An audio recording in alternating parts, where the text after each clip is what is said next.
Welcome to 4 Keys to Home Performance Success. My name is Brian Eisenson. I'll be your moderator for today's webinar.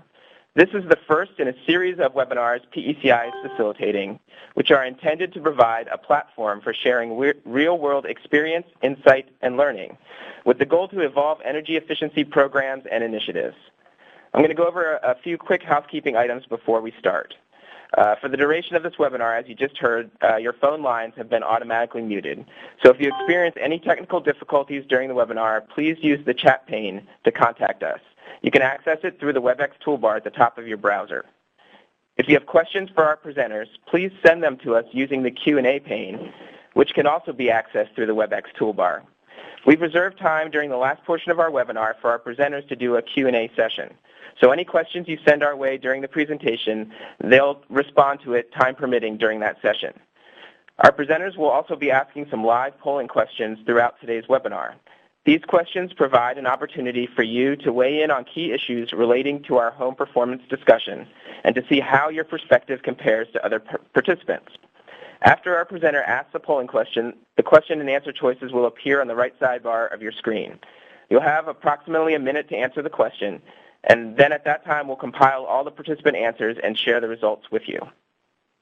So while those instructions are fresh in your mind, I'm going to go ahead and kick off the live polling for our webinar today with our first question. The question is, outside of energy savings, what goals or objectives are you trying to achieve through your home performance program? You can go ahead and select all answers that apply. The polling pane should now be viewable, or you can access it using the WebEx toolbar at the top of your screen. Now let's get started with today's webinar.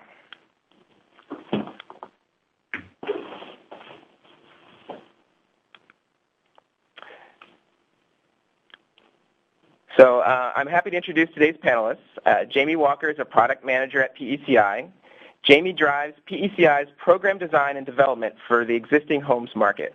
As a 5-year veteran of the energy efficiency industry, she's worked in program delivery for both existing homes and new construction.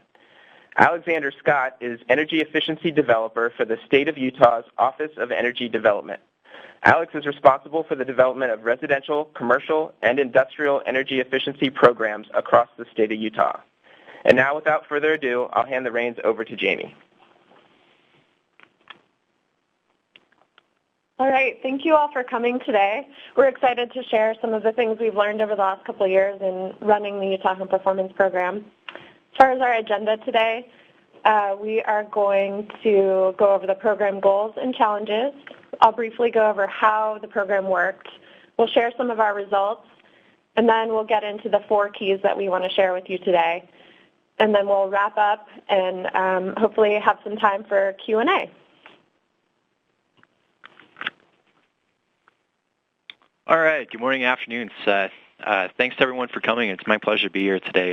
Home Performance was a great program, enjoyed a lot of success, so it's cool to be given the opportunity to be able to talk about what we set out to do and then what we were able to accomplish with the program. So initially, when we first got Utah Home Performance going, we had some metrics that we had to achieve. First and foremost, as this program was sponsored by American Recovery and Reinvestment Act, or ARRA, stimulus funding, our goal was to create jobs and to buoy the existing new homes market and make sure that those folks who were losing jobs there during the recession would have a place to get jobs. Well, that was a big part. Energy savings and actually achieving some of the metrics of energy savings in home was very important to us. We wanted to achieve 20% energy savings per home. And rather than being just a target, this was a requirement. We wanted to make sure that we got kind of the most bang for our buck out of the program. We created a hierarchy of measures.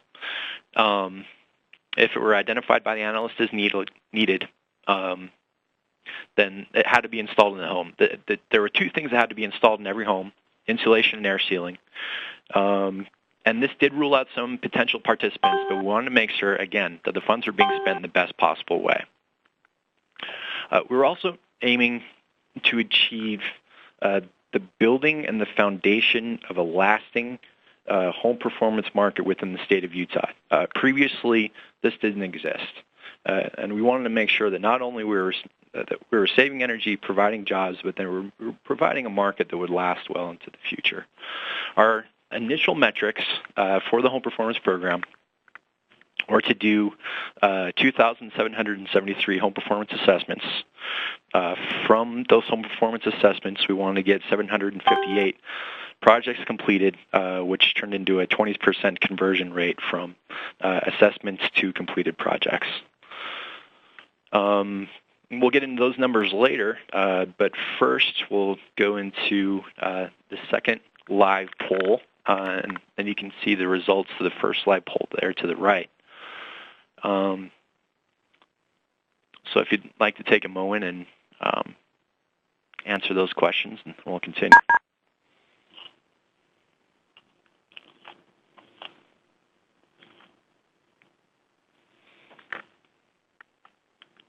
Okay.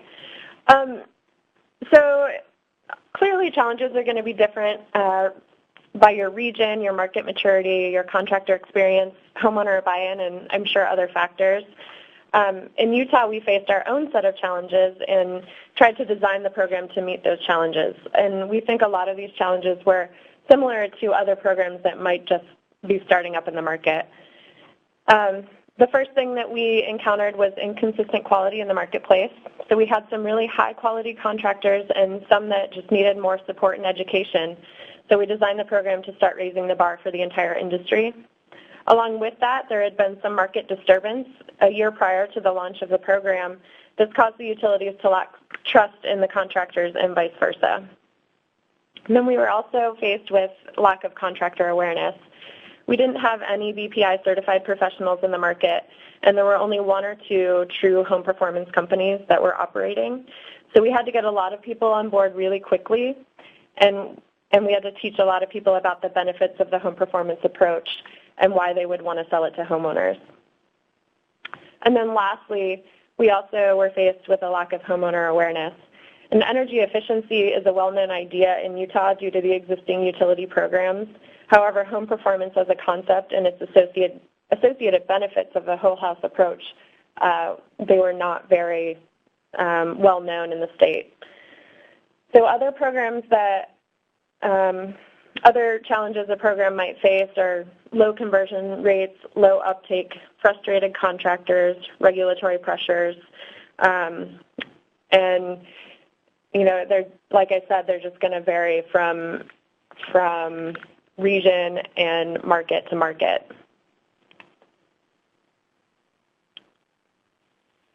So I'm going to go briefly over how the program worked. We launched in July of 2010, and we ended in April of 2012. And it took the program about 6 months to ramp up.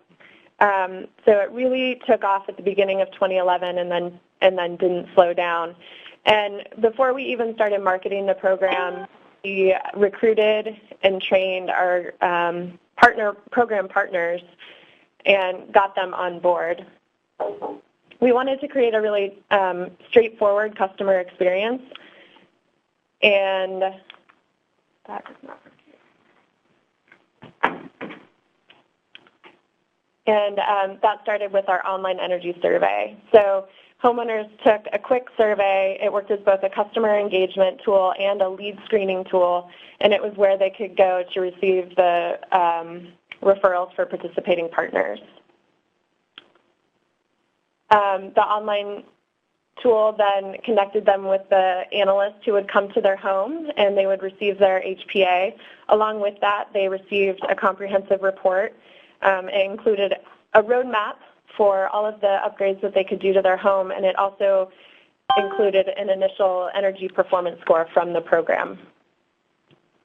Then the homeowner would go out and get bids from the different participating contractors that we had on our list, and then they would apply to reserve funds. This is where we would do our initial QA of the modeling file and the bids. And then once that was approved, they were able to get the work done.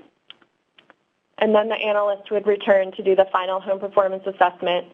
the program would do their final QA, and the homeowner would apply for the rebate and receive their check. Okay. So due to the resounding success and uptake of the program, we pretty much achieved all of our goals except for the first one, and that was by design. So if you remember from the slide I was talking about previously, our initial goal is to do about 2,700 home performance assessments. We ended up doing only about 2,200, but again, that was by design, with a goal of reaching 758 completed projects.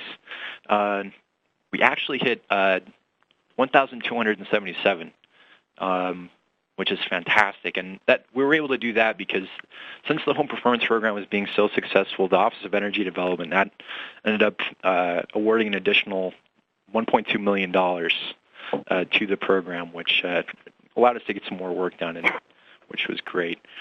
We had an initial cap, or initial goal of wanting to attract 50 participating partners to the program. We ended up getting 85, at which point we had the cap, and we're still getting phone calls from partners that wanted to participate in the program. We conducted a couple different surveys to gauge customer satisfaction, finding that 95% of customers that did take part in the program were extremely satisfied. And we actually saw an increase in satisfaction as the program went on. And we achieved a 25% model energy savings, 5% in excess of our original target or threshold of needing to hit 20%.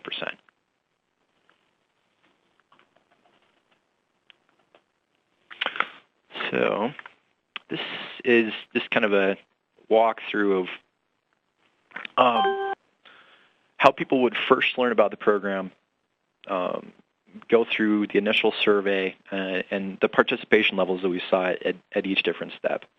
And looking at the poll results from question 2 there, this particular process did a lot for both enhancing our program awareness and the uptake. So when people would first log into utahhomeperformance.com, they would take a survey. We had 6,810 participants do that. Of those, 61%, or 4,173, went on to either ask for a contractor to get a hold of them or to ask for more information. Of those people, 2,188 people actually got a home performance assessment, and of those home performance assessment, we had 1,277 retrofits done, which gave us a 58% conversion rate, which actually was probably one of the biggest factors to Utah Home Performance receiving Energy Star Partner of the Year award in 2012.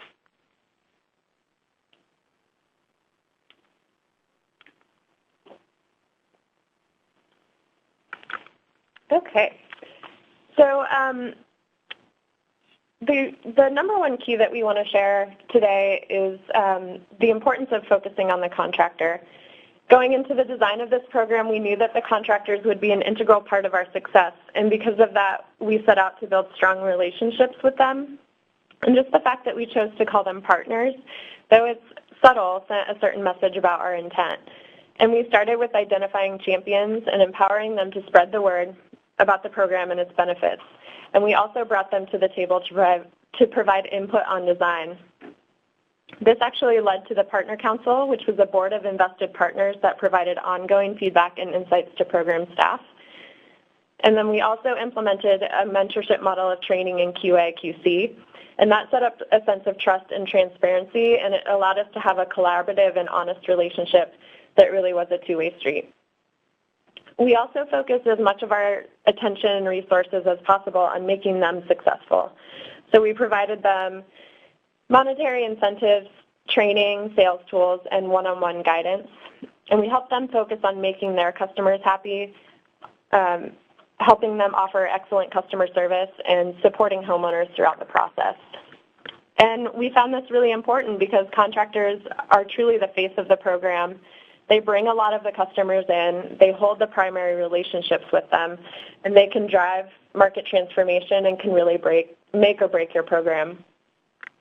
And of course, in some cases, this didn't always work, and there were times when we couldn't take the contractor's needs as our highest priority, but we definitely worked to have a strong balance between what the contractors wanted and needed to be successful and what we felt was best for the program, and we thought it worked out really well.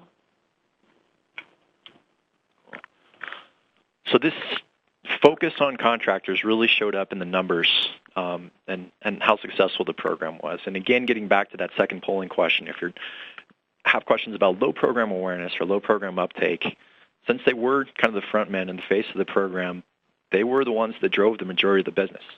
As you can see, contractors recruited 65% of all homeowners. Of those homeowners, 89% received an in-home assessment. The top performers averaged a 69% conversion rate, which is 11% in excess of the program average. And we had 11 companies that were really engaged in the partner council. They would show up at every meeting. They would always have really great input. They were willing to share ideas with each other, and they were willing to kind of listen to each other, which was great because I think they all really understood that they were part of something that was new to Utah, a new market, and wanted to take advantage of being able to share ideas in order to grow that market and in turn be able to grow their businesses. So from that group, the majority decided to create a formal organization that's still kind of in a fledgling period, but they're going to call it the Home Performance Contractors Council of Utah.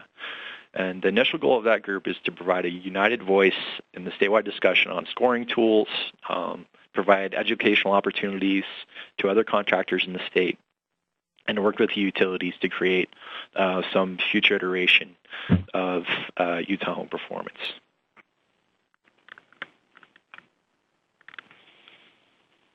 All right, the second key is making it simple. So we want to think about both the homeowner and the contractor in this context. And one of the keys is making it easy to get started for the homeowner. So we offered an intuitive and easy-to-use online survey, and we were able to engage homeowners without scaring them off by asking for too much information up front or asking for too much time. You can see the image on the right here is an example of one of the survey questions, and it looks really simple. It's just a couple different choices. It's not asking too many details. And the entire survey really does take less than 5 minutes to complete. We also started off with quite a few forms and excess paperwork, and almost immediately realized that we didn't need all of that paperwork. So we cut it back down to basically 2 forms and really tried to simplify the paperwork that was necessary to participate in the program, and also the process, just making it as easy as possible for homeowners to submit their paperwork to the program. And then we also notified homeowners via email when projects were approved and at other key milestones throughout the program to keep them in the loop. And this was combined with the contractor's easy access to project information, so homeowners had 2 different sources to know what was going on with their projects. Some of the things that we would integrate into future program design are online applications and then also a homeowner portal. So this product didn't really exist at the time that we launched Utah Home Performance, but now several companies have developed customer-facing portals. These portals provide instant access to information, more transparency, and we think they can lead to reduction in customer service costs.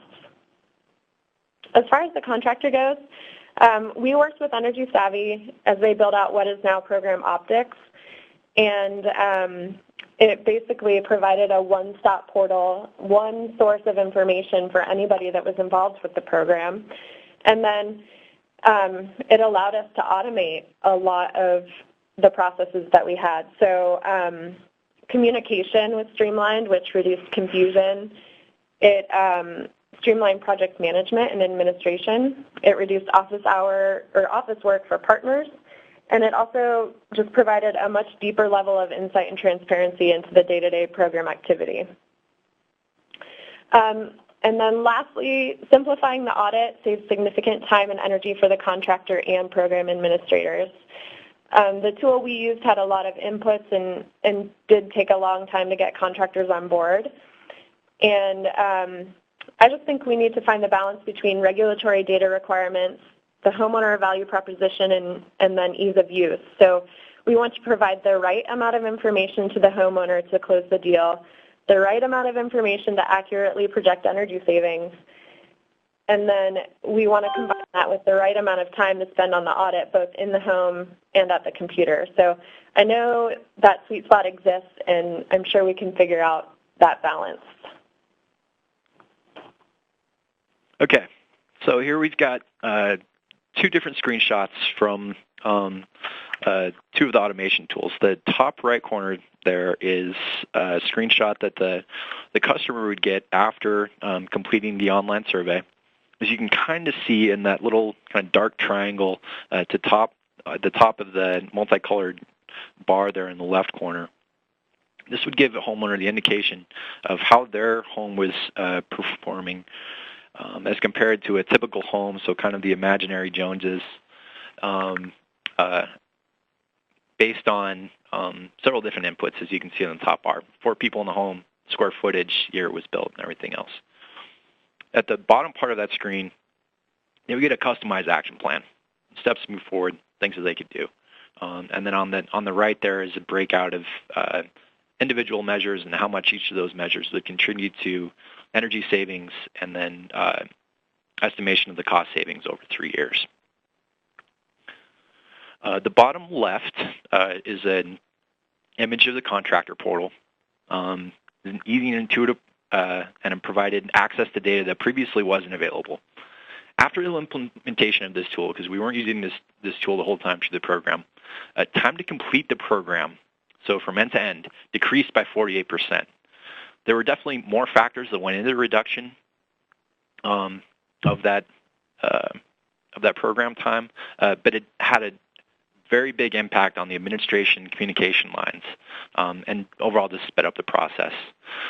This is especially true with multiple parties, since the PECI team was involved in this communication. Nexton's quality assurance team was involved. The contractors would be on this. So this was a great communication tool for everybody to come, be able to sit on one site and see the same information. The automated email system worked really well to quickly deliver information reminders to the homeowners and to notify contractors of new tasks. This also sped up information or administration time, as well as increased transparency for the homeowners and the contractors. After this was implemented, contractors reported increased ease of use, less time spent on office work, and they really liked the simple interface. At that same time, customer satisfaction increased, processing time and paperwork decreased. So this was a great tool for us. The third key we'd like to share with you today is leveraging data. Just by their nature, home performance programs are collecting tons of data, data about home construction, homeowner preferences, neighborhoods, savings potential, eventually actual savings. And this data provides insights that help guide real-time program decisions. You can see to the right here we have a map, and it shows project completions by vintage. Our highest participation was from homes built 1961 to 1991, and they were concentrated in the Wasatch Front area. And we can use this data to target likely participants and hopefully increase conversion rates over the life of the program. We also think integrated surveys are another great source of real-time data. We collected surveys from homeowners and contractors and received feedback that helped us improve our program. In future program design, these would be automated and they would just be released at key program milestones. And this would provide more immediate feedback and allow us to address problems more quickly, especially if there's a particular homeowner that has a particular issue. And then one of the best things that we can do with this data is use it for remarketing campaigns. And this can be especially important with those folks that don't go through the program. So say they take the survey and you collect a lot of data about their home and about their behaviors. And you can go back to these folks in 6 months and remind them that they still need attic insulation or that their water heater is getting old. But then you can also use it for folks that participate in the program, and they might not do all the work at once. So you could go back and revisit the wall insulation that you know the analyst recommended to them 3 or 6 months ago, and remind them that they can still get that done. And just the share cost for re-engaging these customers is so much cheaper than acquiring completely new ones. And then lastly, ongoing bill analysis is also super important. It provides insights into savings and really allows you to target where you're saving the most. And it's a built-in evaluation that allows to make sure you're actually capturing the savings that are modeled. Some of the other cool things that we can do with this data include comparing whole home participation versus single measures. So in what order are homeowners participating? Are they doing single measures first and then moving on to home performance, or vice versa? And are there patterns that we can identify to help them move towards home performance? And then also using this data for analysis of long-term persistence of savings and behavior change post-installation. One of the key things I think about home performance programs is that it really does work to create longer-term relationships with homeowners, and in doing that, if you do it the right way, you're able to go back and measure some of these things that in traditional energy efficiency programs usually aren't able to do. Okay. Well, one of the other insights we're able to get through gathering all this data was insight into the program pipeline. So understanding the process of when someone would first come into the program to when they would complete the program. Looking at that data, we were able to better manage bottlenecks. We were able to quickly address specific homeowner issues or to work with contractors who are not moving projects forward quickly enough. Jami talked a little bit in the last slide about remarketing campaign, and we did some alpha beta testing for an email campaign in the home performance program. We captured the data and email addresses from the homeowners that had taken an online survey, and then we created targeted messaging for groups of these homeowners. The goal there was to get them to click on links that led them back to more information about energy efficiency rebates. And what we learned from doing this was that targeting homeowners based on measure recommendations is more effective than targeting homeowners for energy audits or for individual measure programs based on the savings potential. Now, we could have used this throughout the life of the program to contact people with specific messaging about their homes to encourage actions for measures that they had received for recommendations but had not installed.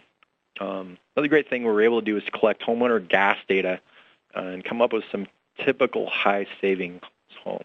So this what you're seeing in the graph right here is kind of the sweet spot, that high savings home, and kind of some of the criteria there. So on average, these homes were 2,200 square feet. They were built in the late 1960s, had 10.9 air changes per hour prior to the upgrades, and then the homeowners that took part in the program installed on average 2.8 measures.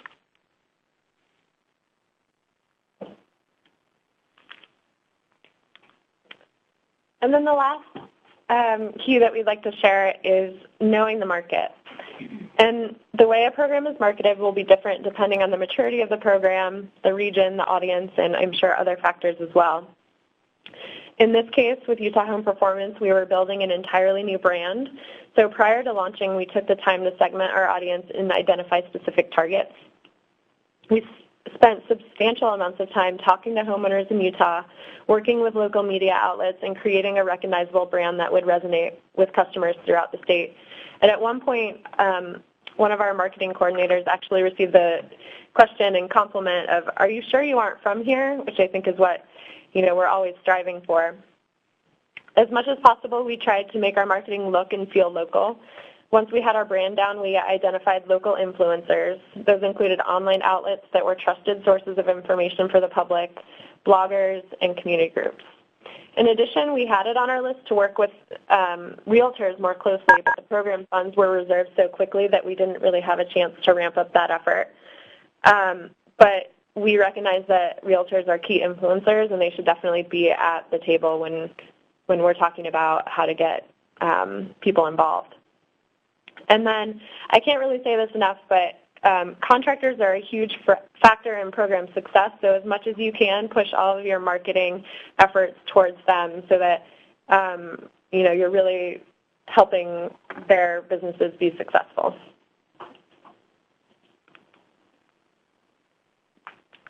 Okay. So again, knowing your market, we built the program around Utah's values. In other markets, looked at some research that indicated that the concept of wasting was the idea that would resonate with people in order to motivate them in action to engage in home performance. But in Utah, research indicated that Utahns are motivated by preserving.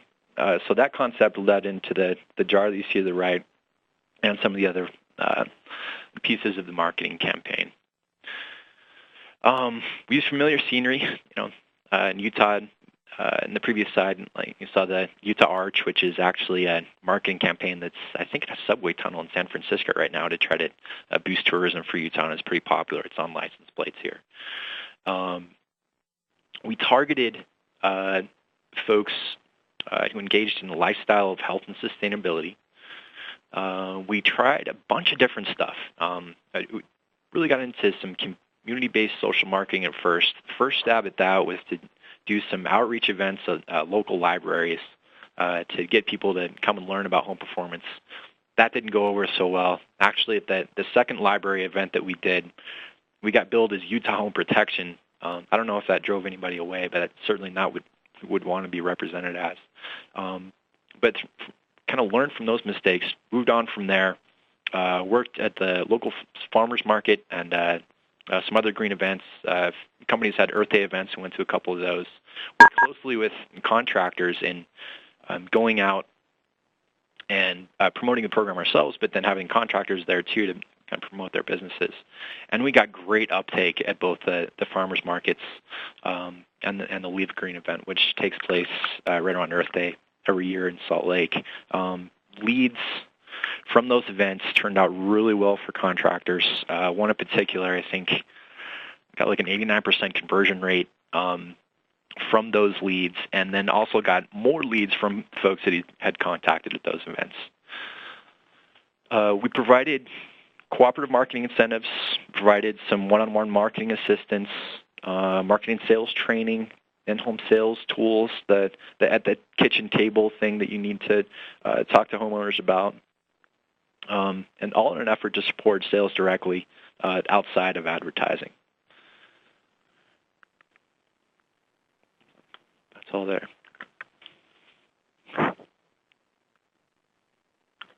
All right, so we have one more live poll. The question is, if you were to pick one focus area as the most critical to the success of your home performance program, which would it be? And please only select your top answer. And just to kind of add to what Alex was saying, we had a very minimal marketing budget, so we weren't spending a ton of money promoting the program through advertising or other means. We did do some advertising, but most of it was a pretty grassroots effort, and like I said, we just really tried to push as much attention onto the contractors and drive participation that way, given the little money that we really had to spend on marketing.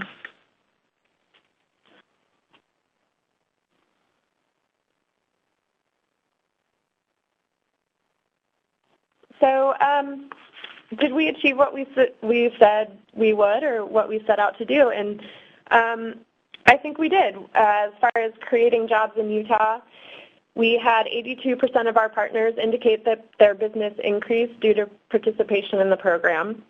And then we logged 29,000 partner hours over the course of the program. In building a foundation for home performance, we now have trained 31 trained BPI professionals working in Utah. And we also established a home performance council that will continue and really has a lot of momentum right now. And then as far as supporting existing utility programs, not only did we collaborate closely with them, we did quite a few joint marketing campaigns, and they were at the table during the design and throughout the course of our implementing the program. But we also drove homeowners to apply for their rebates. And so of the homeowners that participated in our program, they were eligible for $560,000 in additional utility rebates. And then we also helped homeowners offset the cost of upgrades. So about 40% was the average offset per project, which is pretty good.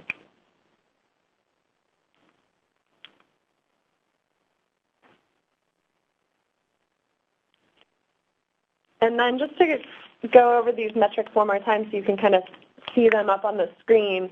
Like Alex said, we didn't quite meet our HPA goal, but we definitely well surpassed our project's goal, and then our conversion rate was more than double what we anticipated it would be. So, we think we really did meet the goals that we set out to.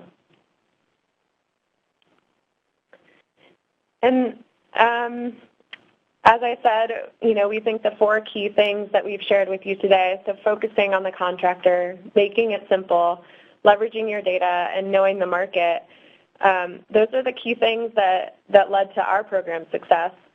In a lot of ways, we think these key tenets apply to a variety of energy efficiency programs. But home performance is unique in that it requires a comprehensive approach, and because of that, it offers so many benefits, especially in improving the quality of work in the market, which leads to longer-lasting savings, increased customer satisfaction, and ultimately a paradigm shift for contractors. And I'm sure most people on this call know that home performance is kind of at a crossroads right now. There are a lot of changes being proposed at the national level and a lot of differing opinions out there. But I think if we can keep these things in mind as we move forward, then we can work together to create a national home performance program design that works, as well as improving our individual programs. So in the next decade, we'll find even more success.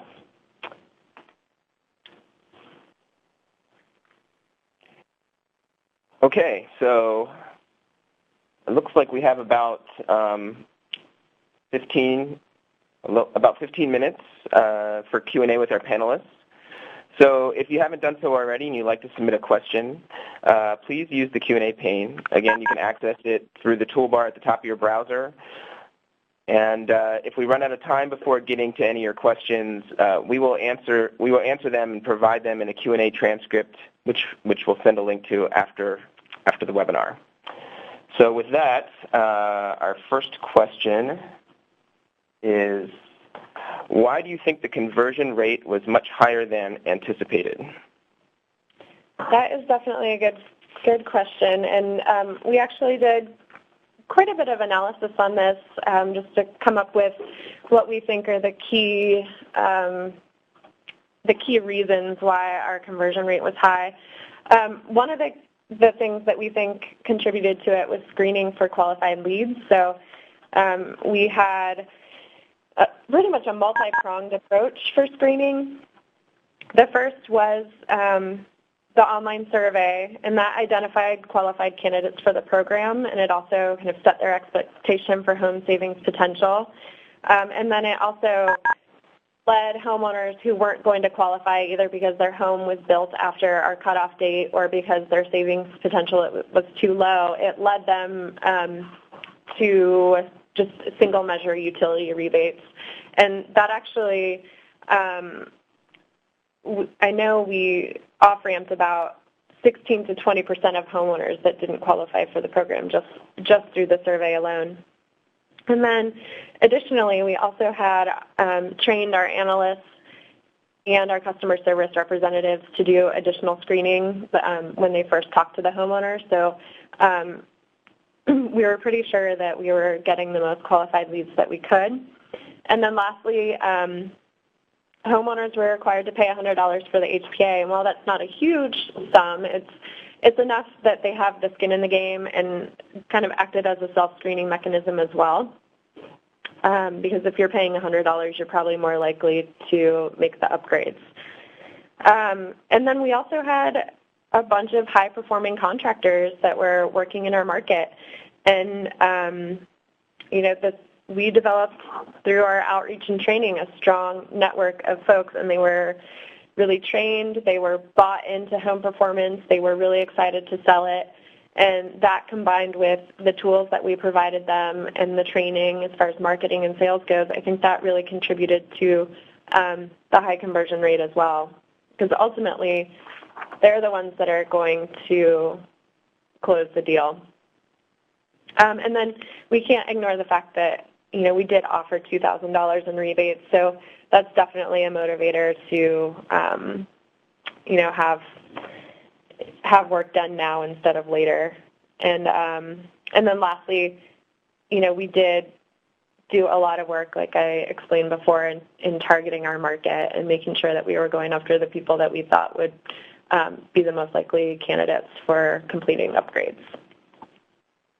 Okay. Our next question is, how did you track which homeowners were recruited by contractors, and also how did you define recruited? Is it visited the website and completed the survey? That's a good question. So we tracked homeowners through our system, and all contractors received a unique URL that they could provide their homeowners, so they were always linked to that particular contractor. And then we also had kind of a second backup where if there was a homeowner that had already spoken with a contractor or been brought into the program, then there was a spot on our survey to enter that information, so they were kind of linked in two different places. And then recruited, I guess we would say that it would be anybody I think anybody that at least gets an HPA would be considered a recruited homeowner. Okay. Next question is, can you elaborate more on the foundation of the Home Performance Council of Utah? More specifically, did you provide seed funding to establish this group? That is a good question, and I'm really excited about the continuation of the council because I think it was one of the more successful aspects of the program, just going into the state without really any sort of home performance activity at all, and now there's this group of folks that are really excited about moving forward. And we did not provide seed funding to them, but we are working closely with them to help them incorporate basically and really get organized. We have had joint conference calls with the Oregon's Home Performance Guild just so they could get some ideas about how they formed and what kind of structure they have and how they operate. And then I know that the Utah Council is working with a couple nonprofits in town to possibly get some funding, but they're really at the early stages where they haven't even, fully figured out their structure or completed the paperwork to become a 501c6. But we're still supporting them as much as we can with that effort. Okay. What was your annual budget for Utah Home Performance, and did the program provide any direct incentives or subsidies, or were incentives only through the utilities? Yes, so we our total budget was $4.7 million over a little over 2 years. So 5.7. Sorry, you're right, 5.7. It started out at 4.5. That was the original award, and then, like Alex mentioned, we received an additional $1.2 million from the state about a little over midway through the program. And then we provided $2,000, 50% of the project cost up to $2,000, and 80% of the project cost up to $2,000 for lower income folks. And then we also subsidized the final HPA, and we provided up to $400 per project for that. So homeowners could receive a total of $2,400 if they maxed out. Okay, and this next question is, what is happening in the market now that the program is over, quote unquote over? That is a good question. Alex, do you want to take that one? Oh, sure. Well, actually, let me tack onto that last question that should lead into this one. We also wanted some financing. So through two different financing firms, ViewTech and Interbank, got contractors set up with some subsidized financing to help them get that going if people should need to pay in excess of what they got for rebates and what they were able to pay out of pocket. So we're hoping that, utilizing some of the momentum and some of the familiarity that we were able to generate through getting contractors acquainted with the financing programs, and then the Power Saver pilot loan program also came online in Utah about a year ago. We're hoping that those things will help to perpetuate. I think one of the local utilities is piloting an air sealing incentive, so I think that will help to perpetuate. We'll continue to provide support from our office in terms of whatever we can do to help the Home Performance Partner Council. If there are any policy or regulatory barriers that are in place at the state level that would impede the market in any way, try to identify and deal with those going forward as well. Great. Next question. What time period was the program offered, and were the completions over 1 year or several years? The program started in July of 2010. It was really a soft launch, so that's when we did the majority of our recruiting and getting all of the contractors trained and on board. And then we started marketing the program in late September of 2010. We had our first completions in December, so I would say like 85% of our project completions happened in 2011, and then we had, the rest of those happened in early 2012. But I think we only had 10 projects that technically happened in 2010. So, most of it was packed into 1 year. Okay, next question. Do you think your interaction with contractors created a lasting change, an improvement in the quality of home building? I think that's a good question. I think it did. We're starting to see the contractors be more engaged with the other existing utility rebate programs as well, so I think it had some rippling effect in that way. And, there's a lot of folks that, through our QA process and through the training and mentorship, we had a good and better and best type ranking as far as their skills go, and they all moved up significantly in the course of the program. So just the fact that we know that their skills increased and they were better equipped to actually install things correctly and also just do a comprehensive home performance assessment. I think those are lasting effects that aren't going to go away anytime soon. And then I also think just the fact that they want to form this council, and one of their main ideas with the council is to continue educating their fellow contractors and help bring them along in this kind of comprehensive approach to energy efficiency and to remodeling, hopefully. So as far as home building, it's a little bit harder to say because, some of the contractors overlap into that area and some of them don't. But I think it definitely has affected the existing homes market. But I'll say, too, it as awareness increases for energy efficiency, both for new and existing home purchasers,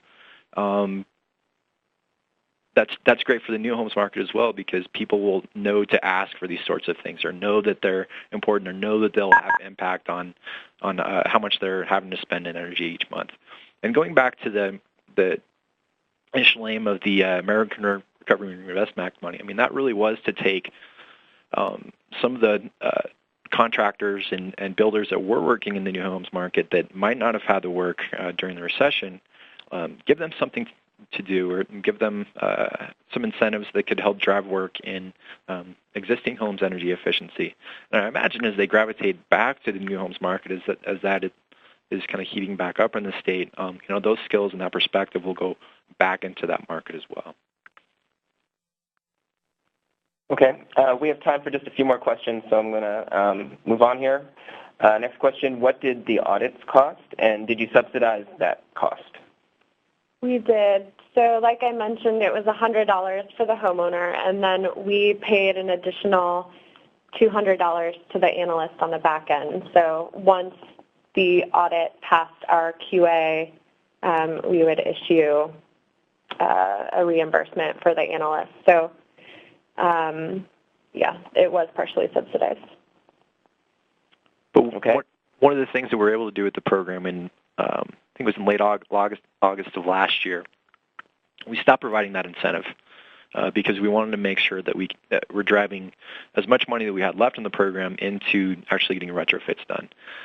And at the same time we turned off the incentive, we started tracking a little bit what the market rate cost would be for assessments. So we were able to gather some data and information on that, which was a good thing for us and a good thing for program partners to, as they kind of taking the training wheels off from having some of the rebates out there, and be able to use those as sales tools going into homes to be able to still have program support while